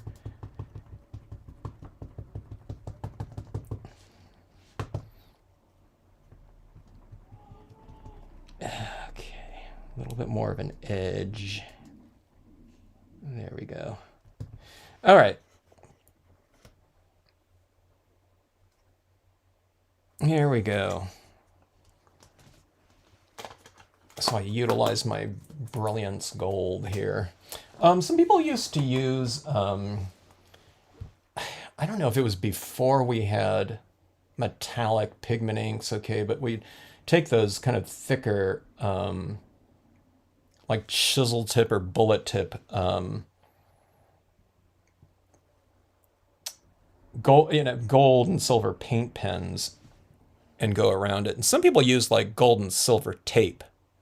And they get like much more of a like a framing. I don't know, it went into the pieces like 1/8 of an inch or something like that, and then it wrapped around the edge like that. I remember seeing some of those, and I never did that, but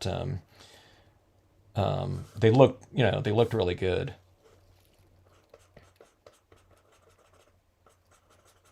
See this right here? There aren't too many surfaces where you can kind of erase what you've applied. Now, someone, who was it? Is Linda on tonight? I don't know. Someone posted on the Facebook group. They did something on the boards. I don't know what it was. It was something. And I think something happened, so I think they erased the whole thing and just redid it. I don't know. I forgot what it was. I was checking out a bunch. I hadn't been on in a few days, so I was like catching up, but... so if you needed to like erase something like completely, what you would use is a piece of really fine-grained sandpaper. But one of the things that works even better is steel wool. Okay, now I'd really kind of cringe if I had to remove this much ink on here. But let's say you drop something on here or something like that, or whatever, and you didn't lay down too much on there. Some steel wool will just take that right off, and it'll have like a really smooth surface again, usually with the steel wool, because you can't kind of, gouge anywhere like as if you were doing like a coarse grained sandpaper or something like that. But okay, so that being said, I mean, usually for larger pieces or something like that, like sandpapers, steel wool, the traditional, scratching types of knives here, the fiber brush is, that's specific to ampersand art. But I like this because this is a really soft, slow removal. This one's kind of this one could be a soft one, this smooth, this round one where you're just going a little bit. And this one's a really specific mark like that. But You know, there's like wire brushes and things like that to get, you know, real gestural type. Like someone was doing like a portrait, like on a big portrait of someone, and they were doing like little marks in their hair or something like that, like wavy hair, like a wire brush would be good for that. But yeah, there's all kinds of different kind of subtractive things that you can do, but it doesn't have to be, you know. I think this looks fine without doing any of those scratchy marks on there, and it would just be kind of, you know, for a recipient of your card, if it, you know, comes with a, you know, it's just a little different, you know, it's a little different thing. Like I said, this one, these are the ATC sizes on the perimeter right here. But I don't know, it just makes for a little bit more of a, I don't know, a different kind of thing. It's like a little special kind of element on there, or embellishment. You know, that's what a lot of these pieces were used for. On regular size cards, they would do little, those inchy embellishments, or, you know, we call it spotlighting on there. And I don't know, those little pop-up things like that are really fun. And they weren't just your traditional cardstock pop-ups. Now, it does make your, you know, the weight of your mail heavier, of course, you know.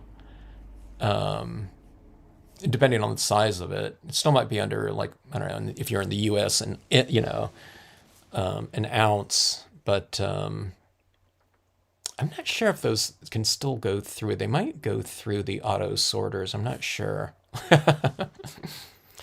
Okay. Yeah, chalkier and, yeah, very heavy. So yeah. So Debbie, it's like, so if I didn't say it, these boards in here, it's like the size of like a masonite type of clipboard. I think it's heavier though than that. I think this wood paneling in here is denser than like masonite or something of that sort. But it has the thickness of that, like, you know, like a, you know, one of those typical clipboards, you know, that people walk around with. It's that thickness there.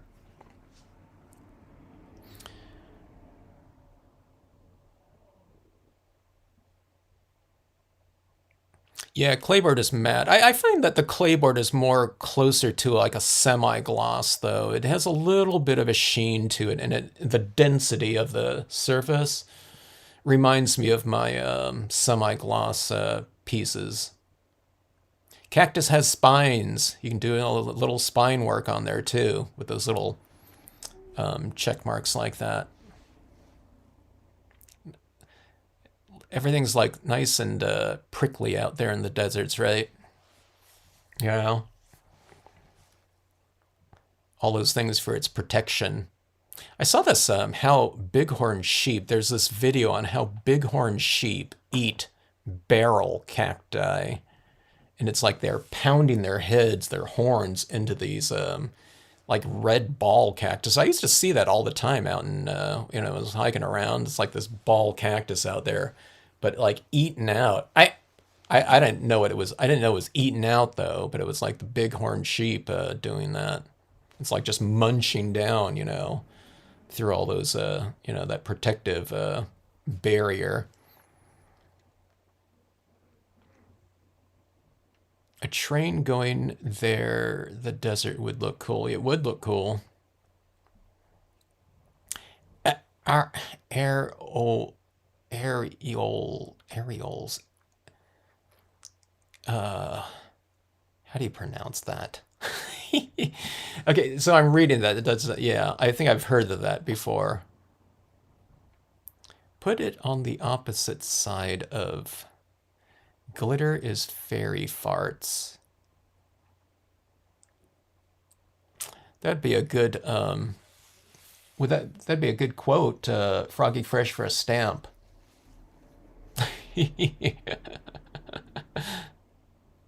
Excuse me, don't scrub on your ink pads too much. The surface will get damaged. I wasn't pressing too hard, so I'm not worried about that one. And plus that one right there, it's really dense with, oh, it's like a coagulated, hardened brilliance ink on there.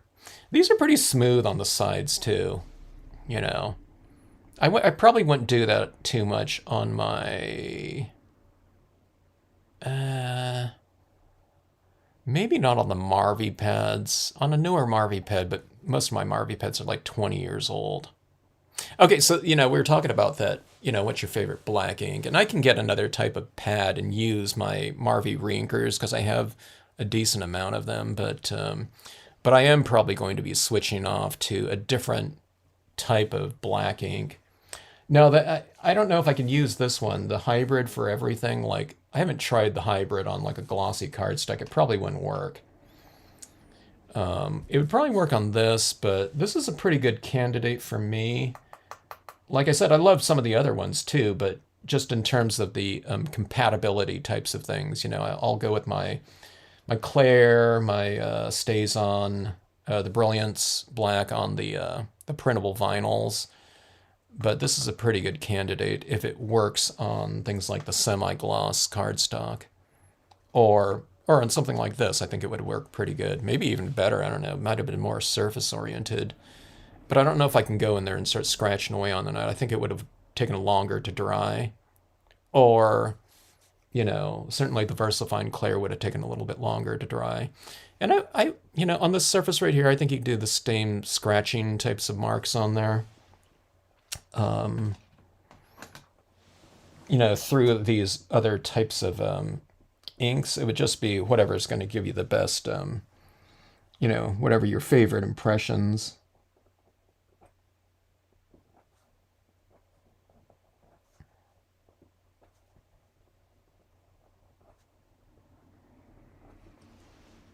I need to be careful about the edges on this gold. This gold does take a little bit of time to dry. It takes like,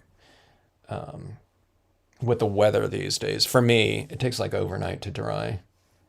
I didn't put as big of a slathering on this one as I did my previous one, but anyway. Okay, so these aren't finished if you just joined in. These are going to be spray sealed. And my favorite one to use on these tiles, because they're tiles and dimensional like that and stiff, is I give it this really thick Krylon triple thick coating, okay? Now you can use any kind of spray coating you have. If you have like a thinner spray coat, you can just hit it maybe, 2 or 3 times and, really slather it down, which you don't do on cardstock. You usually want to slather it, but on these ones, these boards can take it. They're not going to buckle if it's really super thick on there, because they're boards. You can also, if you don't have anything like that, I don't know. I haven't really used. I probably used over the years some point in time. But if you go to like the Home Depot or something like that, you can also get like a urethane spray. I mean, you could get the paint on type. I wouldn't get that though. It'd probably be a hassle to bust that out and have a brush being used on that every time, unless you were doing like 20 or 30 of these things and you're coating them all at the same time. I would get the spray one, but you can probably spray it with that. Those ones aren't supposed to be quite as archival, but I don't care. You know what I mean? I don't need this to look exactly the same like 30 years from now for me. You know what I mean? I'm not making this for the museum of whatever. Some sort of museum of modern art or something like that. So if it browns a little bit in there or something like that, I don't care about that. But the urethane sprays or something like that, the clear coats, Krylon, crystal clear, I'm guessing that one, I don't know, that one might be archival too, but, those types of sprays like that, the urethanes are a little bit thicker because, you're spraying stuff like patio furniture with that and they want to get a really thick coat. So those would be cool to use on here too. And, perfectly acceptable in terms of a, acrylic sealant or something like that, or a finishing touch like that. 18 karat gold paint to go around the edge. Krylon 18 karat gold paint. What is that, Cynthia? Is that a spray? If it's Krylon, I take it that it is. Huh. So you put your word right where there are fewer stars.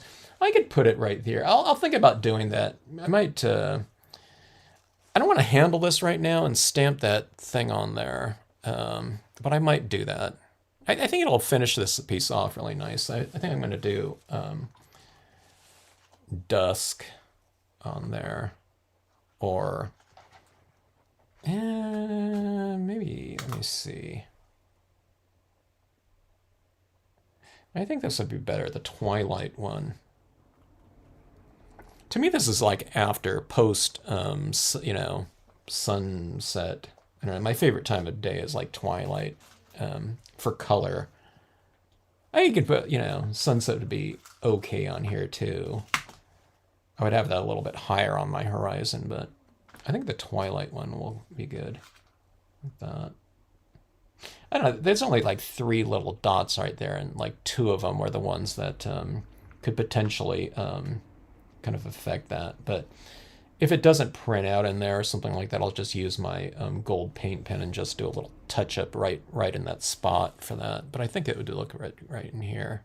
I can use this as my Valentine's Day card too. I want to do another thing. Maybe the triptych would be cool on.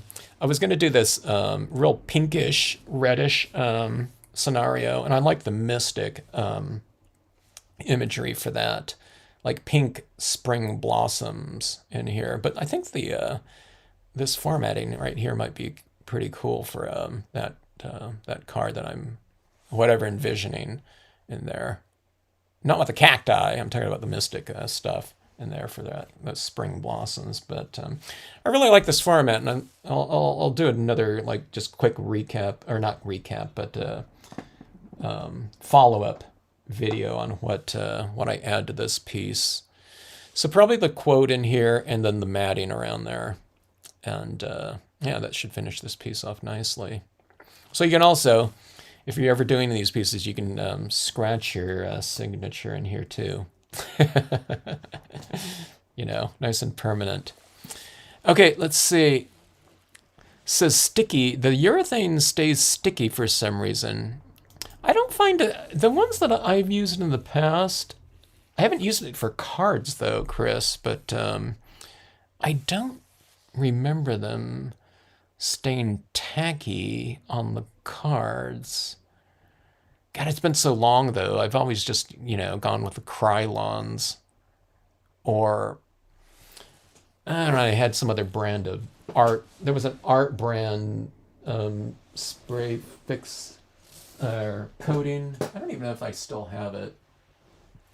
I don't know, like even like Rust-Oleum or something like that might even have like a clear coat spray or something like that. But it, you know, it'd probably be thicker than the art sprays, because the art sprays, you know, they're meant to be going over, you know, our art pieces, papers and things like that. So they usually don't want to give it like this big slathering. They want to just kind of fix our other media down like that, except for the triple thick, you know, which is purposely thicker like that. So anyways, glad you like it, Jeannie. Hope that foot's coming along nicely.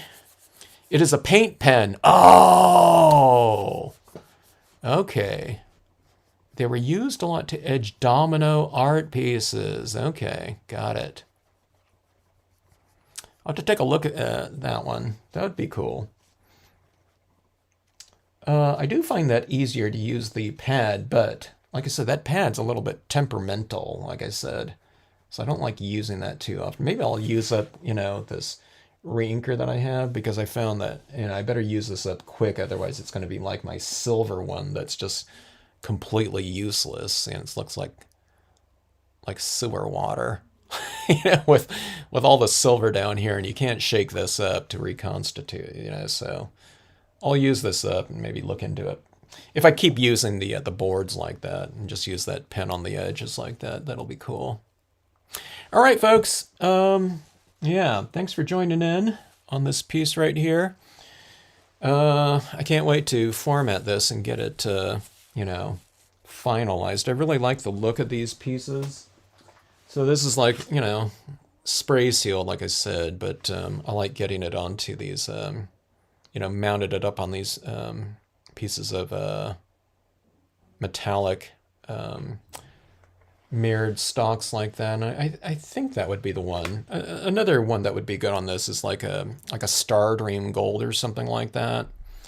And I think that would be cool. I'm doing less mounting of my cards on Star Dreams though, and those kind of iridescent metallic papers because like doubled in price over the last I don't know, like 2 years maybe. Like literally doubled in cost. So I used to get them in packs of like 25. So I'm kind of saving those these days. Where that mirrored gold thing. I don't know. Then it went up like $1.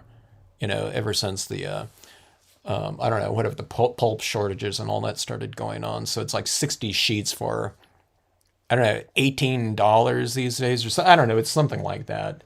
I think the Star Dreams are a lot more. Unless I get the Star, you can get the. Nah, but I want to put it like on a text weight Star Dream or something like that with these thick pieces like this. So it'd have to go on like that 110-pound Star Dream or something like that. But you know what I mean? It'd just be like on the outsides like this. So I'd be covering up all the Star Dreams. I don't want to use my Star Dream papers for that anymore. Just for card formatting or matting like that, mounting. Something vividly green for Z. What? It's a paint. It's black and white pieces. Yeah, the black and whites are really fun, Chris. Thanks, Janie. Oh, yeah. I thought we were going out to eat. We're going to take my son out to dinner. We haven't gotten out for his birthday dinner yet because they were flying back from, God, was it just this last week? Last weekend they were coming back from Sacramento. And then it's been raining all week, and plus he's in school, so I thought we were going out today, but I guess we're going out tomorrow. So I said, oh, okay, I'm going to do a live stream then.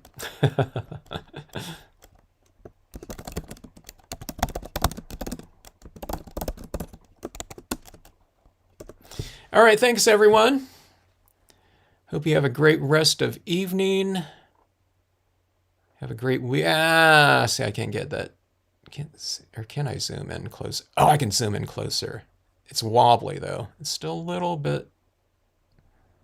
it's a little bit blurry. You can see a little bit closer at the end. I think there's little highlights on here.